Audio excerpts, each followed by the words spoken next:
Di balik perpanjangan kontraknya sebagai pelatih timnas Indonesia, terungkap satu sifat Sintayong yang disukai ketum PSSI, Erick Thohir. Kontrak Sintayong sebagai pelatih timnas Indonesia telah diperbarui hingga 2027.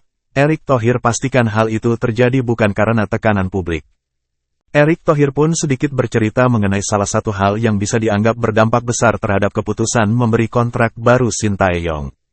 Menurut Menteri BUMN ini, Sintayong memang layak mendapat perpanjangan kontrak karena berhasil mencapai target yang diberikan PSSI. Bahkan salah satu target berhasil dilampauinya, yakni membawa timnas U23 Indonesia sampai ke semifinal Piala Asia U23 2024. Hasil itu membawa skuad Garuda Muda tampil di laga play-off Olimpiade Paris 2024, meski pada akhirnya kalah dari Gini U23 dengan skor 0-1. Saya orang yang profesional, saya melakukan semua dengan profesional, ucap Erick Thohir dalam wawancara bersama Rosiana Silalahi dalam program Rosi Kompas TV. Saya kasih target-target dia melampaui, ya kita harus lakukan kontrak itu, imbuhnya.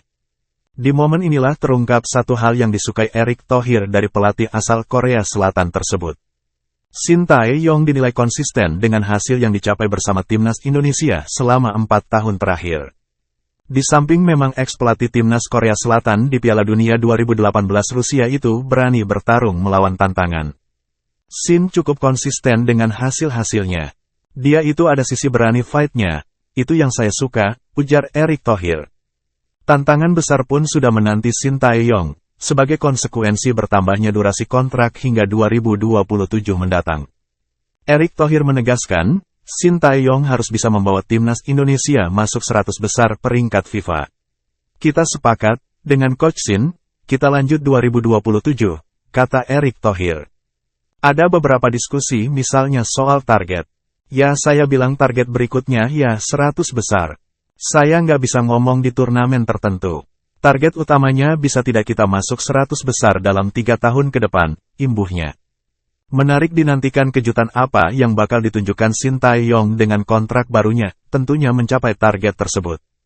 Sebelum itu, timnas Indonesia akan lebih dulu dihadapkan lanjutan kualifikasi Piala Dunia 2026 melawan Irak dan Filipina pada Juni nanti. Sintayong hanya butuh satu kemenangan lagi guna memastikan timnas Indonesia lolos ke putaran ketiga kualifikasi Piala Dunia 2026. Selain lolos ke putaran ketiga, hasil itu juga memastikan skuad Garuda mengamankan satu tempat di Piala Asia 2027. Asa meraih kemenangan semakin tinggi mengingat dua laga tersebut digelar di kandang sendiri, Stadion Utama Gelora Bung Karno, SUGBK. Atmosfer dari penonton akan jadi penyemangat sekaligus saksi lolosnya timnas Indonesia ke putaran ketiga kualifikasi Piala Dunia 2026.